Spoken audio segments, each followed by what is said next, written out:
we are going to the second subtopic, which is pistil, megasporangium, which is the ovule, and embryo sac. Okay. So here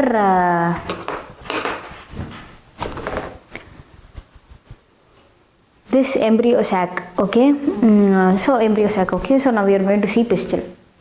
So pistil consists of stigma, style, and then ovary. Thalamus does not come. Okay. Okay. Stigma, style, ovary. Okay. So stigma is where the pollen grains come and fall. So this stigma acts as the receptor of pollen grains, and it enters through style and reaches the ovary. Okay. So this ovary contains locules, many number of locules. Okay. These contains a number of locules. So inside locules there are placenta. Okay. Inside locule there is a placenta. There is a number of placenta. Okay. So here this placenta contains megasporangia. Megasporangia is nothing but ovule. Okay. Ovule. It contains one ovule for one placenta. There are many placentas present here. Okay. So now this ovule is formed. This is the structure. Okay. Where this is the structure of ovule. Okay. So where it is attached to the placenta. Placenta is present in where it is attached to the placenta. Placenta is present in locule. Okay, which is present in ovary. So now this ovule, okay, it contains outer integument, inner integument, okay, and embryo sac. Embryo sac is nothing but where. This also come under inner integument. Which one? This. No, that one is nucellus. No, not that. This line. This line I'm saying. Outer integument, inner integument, nucellus. Okay. That line is representative. Separate integument and nucellus. So this one is embryo sac. Okay. And this is the chalasal pore generally. Okay. This is the chalasal pore. And this is the micropyle, okay, which gives away. Okay, this is the micropyle. And so this is known as micropylar end. Micropylar pore, chalasal pore. Okay. So this have a notch like part called hylum. Okay. With this hylum only, this so hylum represents the attachment of ovule to the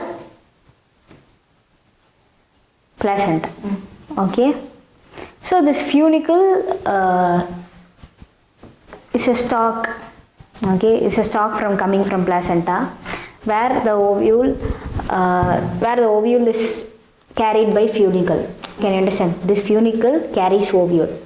The part where this ovule and funicle fuses is known as hylum. Okay, funicle carries ovule. Okay, it is funicle coming from placenta.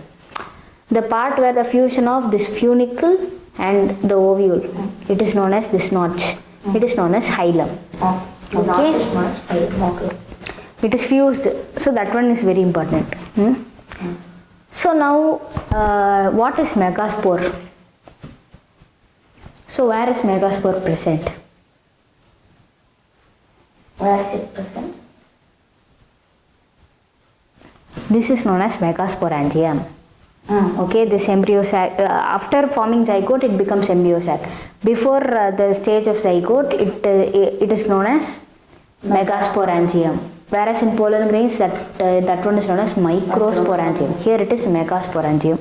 Okay, so here this megasporangium is also known as female gametophyte. Okay, and what now?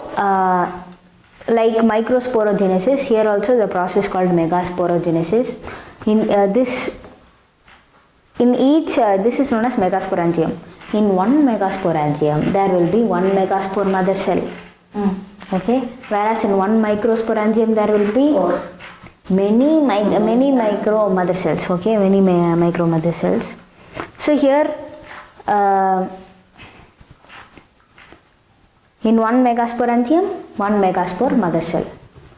So here one megaspore mother cell, that microsporangium, one megaspore mother cell leads to the production of megaspores through meiosis, where it produces four cells like in microspores. The same 4 cells this one. Like in microspores, which is produced as pollen grains. Okay. So this formation of megaspores from megaspore mother cell is known as megasporogenesis. Okay. So first initially it is single cell, megaspore mother cell, and after it undergoes meiosis, it divides into 4 cells. So it is surrounded by nucellus. So this nucellus is very, very important. Okay. Okay, so this nucellus provides nutrition.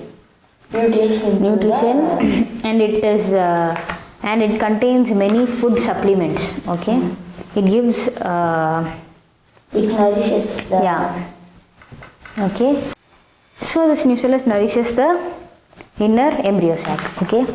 So here it is covered by nucellus cells. Okay, all that one is covered by nucellus cells. So here after undergoing meiosis, it produces 4 cells. Okay. After production of 4 cells, the 3 cells which are at the top, those 3 cells degenerate. These 3 cells. Yes, they degenerate. They go away. They go away. And the last cell, one cell is there, no? That cell undergoes mitotic division, equational division, and Equational division are split into equal to halves, and which have the same chromosomes of the mother cell. So after dividing into 2, it will become that structure. Okay. this This one. stage 2. In stage 3, the same equal for these Okay. and comes to opposite. So on the upper part 2 cells are there, and the lower part 2 cells are there. It goes like And after that, those 2 cells again divide, and then 4 so in the bottom also those 2 cells again divide and give 4 cells. So now at the upper part there are 4 cells, lower part 4 cells.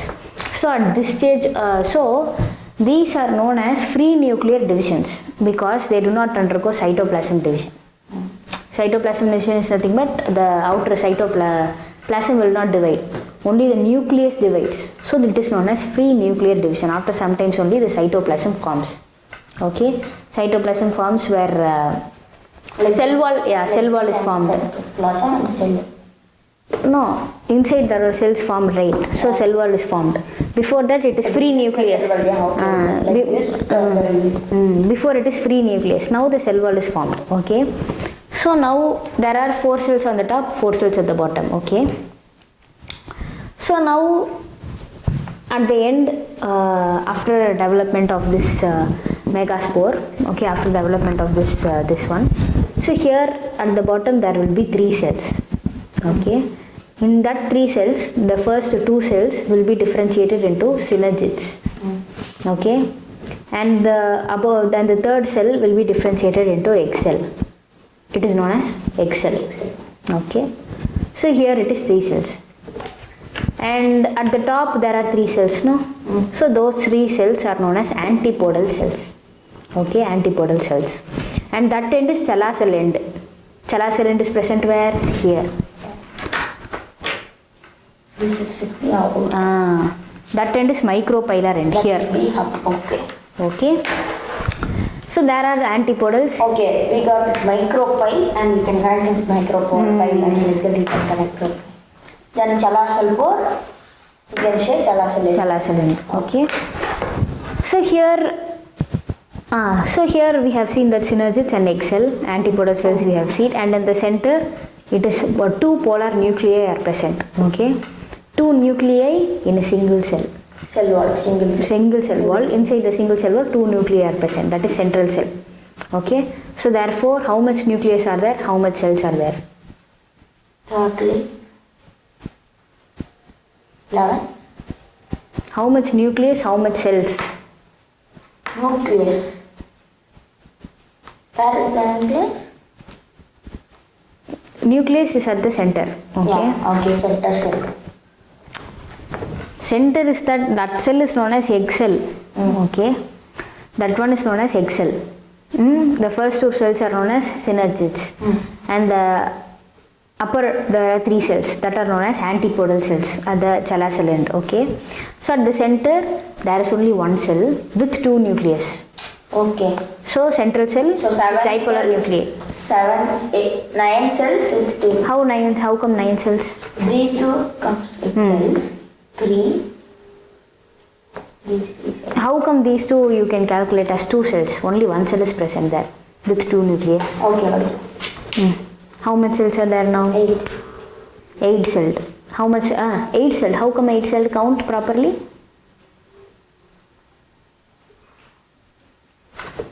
6. You erase that egg cell. Draw it again. Where? Egg cell. That is an egg cell. Okay. Give. So this is 1 cell. This is 1 cell. These 4 cells. Here 4 cells. Why that is 4 cells? Only 2 cells synergid. Upper only 2 cell. Above the 2 cells where there is only 1 egg cell. Okay. At the center only 1 cell with 2 nucleus. At the top only 3 cells, which is known as antipodal cells. So totally how much cells now? 8 cells. 1 cell at the center with 2 nucleus. Okay. How much cells now? 8 cells. Count. Only one egg cell is present. 1 and 2. 1, 2. 3, 4. How come 3, 4? Only one egg cell. Okay. 7 cells. 7 cells. How much nuclei? 2 nuclei. No, totally how much nuclei? 1 nuclei. In each cell there is 1 nuclei. So in each cell. In each cell 1 nuclei. Then 7 nuclei. So wait. So at the top there are 3 cells. Okay. Each with 1 nuclei. Okay. 3 cells each with 1 nuclei. At the center 1 cell. 1 cell. With 2 nuclei. That is known as dipolar nuclei. Okay. 1 cell with 2 nuclei. At the bottom there are 3 cells. 2 synergids and 1 egg cell. Each has 1 nuclei. Okay. So totally how much cells? 3 antipodals. Okay. 3 antipodals. 1 egg cell. 2 synergids. Okay. 3 antipodals. 1 egg cell. 2 synergids and center dipolar cell. Okay. So how much cells? 7 cells. Okay. So every 7 cells. Okay. So now how much nucleus? 8 nucleate. How? Because here. Can you understand now? So this is the megasporogenesis and the egg cell and the formation of egg cell and everything. Okay. So this is known as megasporogenesis, where production of 4 megaspores from 1 megaspore mother cell. Okay. So this totally leads to the egg apparatus. Totally it is known as egg apparatus. Okay. So next we will see about pollination. Okay. Now we are going to see about pollination. Okay. There are 3 types of pollination, which is autogamy, geitonogamy and xenogamy in plants. So generally autogamy, it occurs between the same flower. Same flower is nothing but the pollen grains of the same flower come in contact with the stigma of the same flower. Okay, it occurs in the same flower. So that is what is the autogamy. Okay, transfer of pollen grains from the anther to the stigma of the same flower. Okay. So here since it is close in proximity, the pollen grain easily comes in contact with the stigma, and therefore it does not need any pollination agents, pollinating agents like wind, water, insects and anything. Okay. So these are self-pollinated. Okay. Example are viola, oxalis and camelina. Okay. So here so the examples of these autogamy flowers are viola, oxalis and camelina. Okay. So these flowers, okay, they are of 2 kinds: chasmogamous flowers, cleistogamous flowers. Okay. So chasmogamous flowers have exposed stamens and exposed stigma. Okay. Their carpels are exposed and their stamens are exposed. Coming out. In every flower they will come out. Okay, so it is like every flower. Okay. Whereas cleistogamous, the flower is closed. Flower is closed. The petals of the flower is closed. Like in bud stage. Yeah. Okay. So the petals of the flower is closed, like in bud stage. So therefore, in chasmogamous, there is a little chance of pollination, like where the pollen grains of this one may travel through.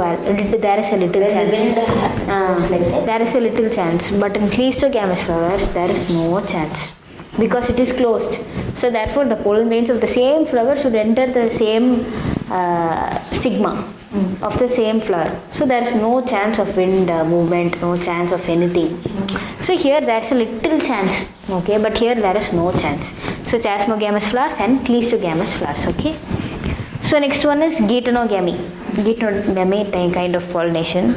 So it is similar, okay, similar to autogamy. Genetically similar to autogamy. Okay. It is cross-pollination. Cross-pollination is from another plant to but it is a change here. In geitonogamy flowers, the flowers of the same plant. So in the same plant, various flowers are there. In the same plant, different flowers are. The same flowers will be produced in different places, right? So the pollen grains of the flower of the same plant will travel to the other species of this plant. In the same plant, the pollen grain of the same pollen grain of the flower present in the same plant. Okay, they reach the stigma of the flower present in the same plant. Can you understand? In one plant, if there is 4 flowers, means from one flower to other flower from that plant itself. That plant itself, the same plant. So that is known as geitonogamy. So therefore, it is genetically similar to autogamy. Genetically similar. Both in autogamy, what happens? The pollen grains of the same flower enter into the stigma of same flower. Different flower, but it is genetically similar. But the same pollen grains. Because the same stem. Same pollen grains, okay. And in xenogamy flowers, these are genetically different. Okay, pollen grains of one flower, they are carried to the pollen grains. They are carried to the stigma of another flower of another plant. So different plants are involved here. So it is genetically different. Okay. So this is the 3 kinds of pollination. Okay. So next we are going to see about agents of pollination. Okay, what are the agents involved? So there are generally abiotic agents and biotic agents. Abiotic are non-living organisms, biotic is living. So abiotic agents are wind and water, whereas biotic agents are animals. Okay, so animals, okay. Insects are animals. Okay, insects, birds, and everything, they are involved in pollination. Okay. So here pollination is generally the transfer of pollen grains from one flower to the other flower of different plants by using external agents. Okay. So here abiotic agent is wind and water. Through wind and water the pollen grains are travelled. Okay. First we will see about the wind movement, how the pollen grains are travelled through wind. Okay. So in plants generally the biotic agents are mostly used than the abiotic agents. Okay, biotic agents are mostly used. So now we will see about wind. So pollination by wind is most common among pollination by water and abiotic. Okay, wind is mostly occurred than water in case of abiotic. Okay, so wind pollination requires characteristics like it needs very light pollen grain to be travelled by wind. The weight should not be more. Okay, the weight should be less. Since it should travel in the wind, so its weight should be less. Okay, it should be light, and the pollen grain should be non-sticky. Okay, because it should be non-sticky because in another material it should not stick. So it should be non-sticky, and the stamens should be well exposed to the air for the movement of the wind. Okay, the stamens go correctly and stick on the other plants. Stamens means which is consisting of pollen grains. No, that's okay. The non-sticky or something. Yeah, that should go to other plant and correctly it should go. So well exposed stamens are present. Okay, and feathery stigma. Okay, those plants will be having large feathery stigma. Okay, feathery stigma in order to trap the pollen grains which are coming from the wind. Okay, and these generally the flowers which are pollinated by wind have single ovule in them. Okay, single ovule, that is a single egg cell it will be containing single egg apparatus, megaspore mother cell. Okay, single egg ovule will be present. So wind pollination is common in grasses. Okay, examples are grasses. Okay, so next we will see about water pollination. Okay, the plants which are pollinated by water. So generally in freshwater, the freshwater plants are Vallisneria hydrilla, which are pollen grains are released in the water and they reach the stigma through water itself. Okay. How will they go? Oh, these are water living plants. Aquatic plants. Okay. So freshwater. So this water, it is quite rare. Water pollination is quite rare. It occurs only about 30 genera. Okay. Mostly monocotyledon plants.